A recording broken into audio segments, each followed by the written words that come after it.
Hello, geometry students. I hope you are doing great. We are continuing on in chapter 11. We are doing our notes for 11.3. I'm super happy to be working with you today. We are going to be talking about areas of polygons, so a variety of different shapes. The first shape that we're looking at is a rhombus, and we have studied that before in a prior unit. But a rhombus, as you know, is a figure with four congruent sides. So we learned about that earlier this quarter. And inside that rhombus are two diagonals. Unless it's a square, they're going to be two different lengths. But the diagonals would be marked in orange there. The area for a rhombus is just 1/2 of the two diagonals multiplied together. So let's say, for example, on this rhombus here, this length is 12 and that's 13. And I want to go ahead and find what the area of the entire rhombus is.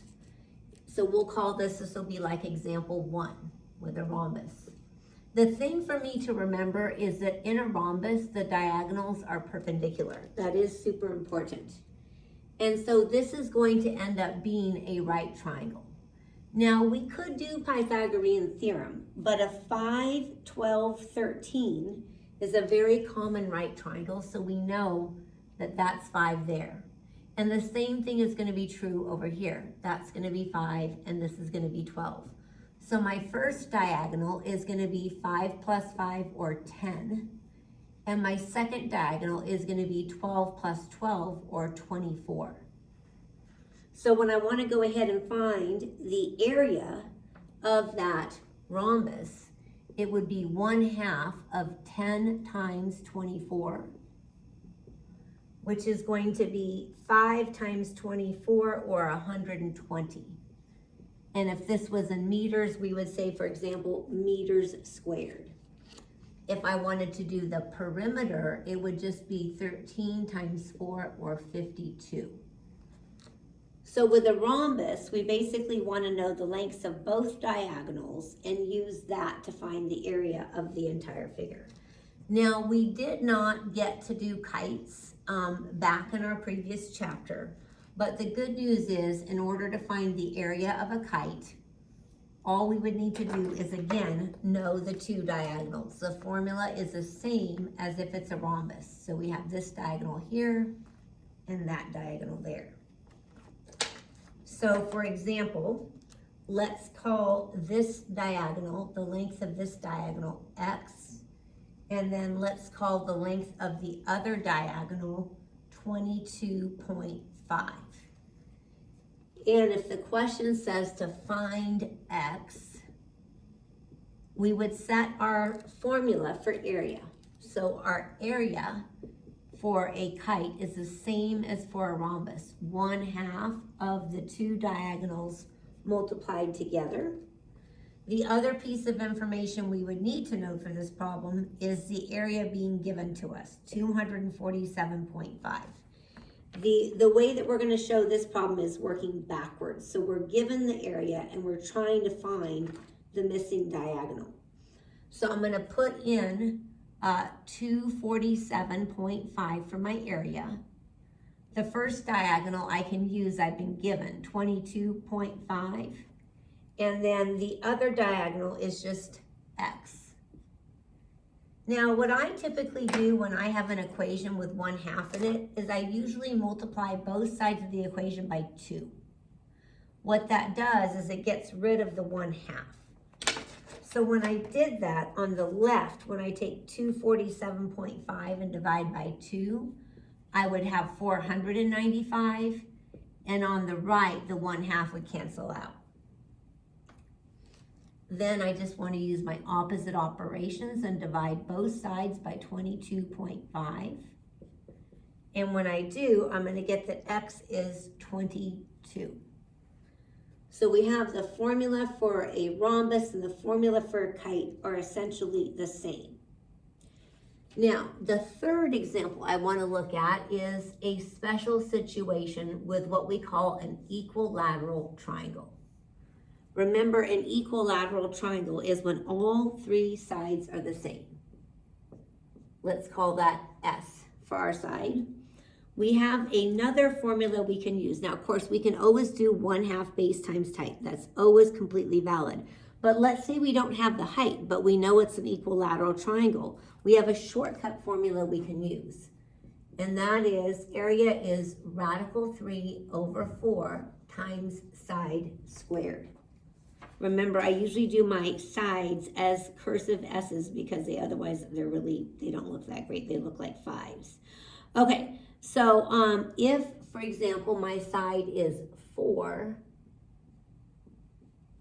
I would do radical 3 over 4 times 4 squared, or radical 3 over 4 times 16. Here, I can cross cancel. 16 divided by 4 is 4. And so my final answer would be 4 radical 3. That would be a shortcut that I can do for an equilateral triangle. Now, I'm going to give you a formula for the area of a regular polygon, and that is going to be the main part of our lesson today. It's the most complicated part, but in order to do that, it will be helpful to you to understand about the central angle of a polygon. So I want to do one more example before we talk about the formula for the area.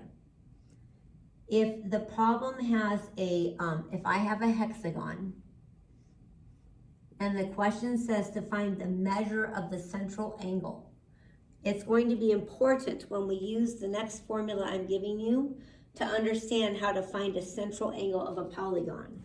What you do in that case is you divide up the polygon into triangles. We're going to do this on every problem where we're finding the area of a polygon.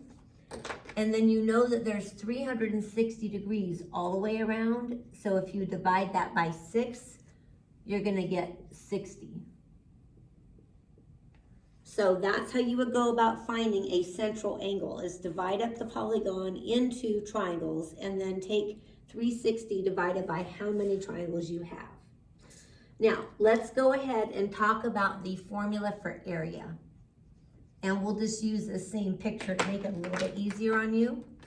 In order to find the area, I'm going to need to know something called the apothem. So A is the apothem. Notice it is the distance going down through the middle of one of the triangles we just drew. We also need to know what P stands for. P stands for perimeter. So the formula for the area of this whole hexagon would be 1/2 the apothem times the perimeter. Now, the cool thing is that formula works no matter how many sides your polygon has. So 5 sides, 6 sides, 7 sides, whatever, you can use that same formula. Now, I'm going to show you one method. I'm actually going to show you, I think I'll show you 2 methods for this one, because depending on your learning style, you might prefer one over the other. So let's use the formula first, and then I will show you a backup plan. Let's say in this particular example that the radius of this hexagon is 10. And we want to find the area of the entire pentagon. So one way that we can do this is by finding the apothem. I'm going to draw the triangle with the A on it right here. Now notice that each of these central angles is 60, so half of that would be 30. Right up here, this little piece right in there would be 60 divided by 2, or 30. So this is actually a 30, 60, 90 triangle with a hypotenuse of 10, which means this piece here is 5, and my apothem is going to be 5 radical 3. I got that from what I know about 30, 60, 90 triangles. Okay, so if I want to find the area of this entire hexagon, I just have to take 1/2 of my apothem, which is 5 radical 3, times my perimeter. Now, notice that my perimeter can be found by seeing that this piece here is 5, that piece there is 5, so in essence, these pieces here are all going to be 10. Now, they're not normally going to be the same as the radius, it just so happens in this case that they are. But if we have 6 sides and each side is 10 units long, the perimeter is going to be 6 times 10, or 60. Okay, half of 60 is 30. 30 times 5 is 150. I have 150 radical 3 for my answer here. Or if you want to turn that into a decimal, it would be 259.8. Now, this is a great method for solving for the area of a hexagon because it just so happens that the triangles on the inside are all 30, 60, 90s. However, I have to let you know, if that wasn't a hexagon, that would not be the case. If that figure had, 5 sides or 7 sides or 8 sides, we would not have 30, 60, 90 triangles on the inside. We would have to use this formula right we would use this formula right here, but we would have to use a different method to finding the missing sides. We would not be able to use a 30, 60, 90 if this was a shape other than a hexagon. So I want to show you plan B. This is plan A, to use a 30, 60, 90 triangle that only works with hexagons, okay? Now I'm going to show you a plan B. We're going to use the same formula, but we're going to find the information we need in a way that would work with any shape. So we still are looking at the same triangle right here, where we're trying to find the apothem. And I know that this is 60 degrees, but there is another way that we can find the missing lengths. So let's label this X here. And that is using sine, cosine, or tangent. So let's look at this for a moment here. In fact, I think I'm going to use the 30-degree angle up there. All right, so if I'm looking at the 30-degree angle, this is plan B to get the same answer. If I'm looking at that 30-degree angle, I can say that the sine of 30 is going to be opposite over hypotenuse, or x over 10. And then I can cross multiply and get that x is 10 times the sine of 30. When I put the sine of 30 into my calculator and multiply by 10, I get that x is 5. Now notice that it's the same piece of information we got over here. This is just a different plan to get the same information. Now to find my apothem, instead of using sine, I can use cosine. So I could have said the cosine of 30 is my apothem over my hypotenuse. Then when I cross multiplied, I would have A equals 10 times the cosine of 30. When I do that, I get approximately 8.6603. I am going to recommend in this section that you go out 4 decimal places.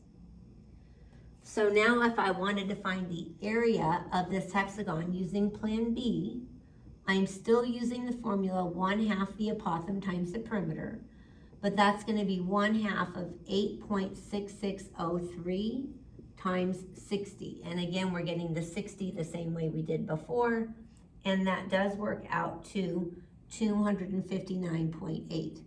So we have 2 plans here, plan A and plan B. Plan A is finding the information for this formula using a 30, 60, 90 triangle. Plan B is finding the information for this formula right here using sine and cosine. Either method works with a hexagon, but if you have a 5-sided shape or a 7-sided shape, you would have to use plan B. All right, that's a pretty tough lesson, so I'm looking forward to going over more problems with you in class. Thanks.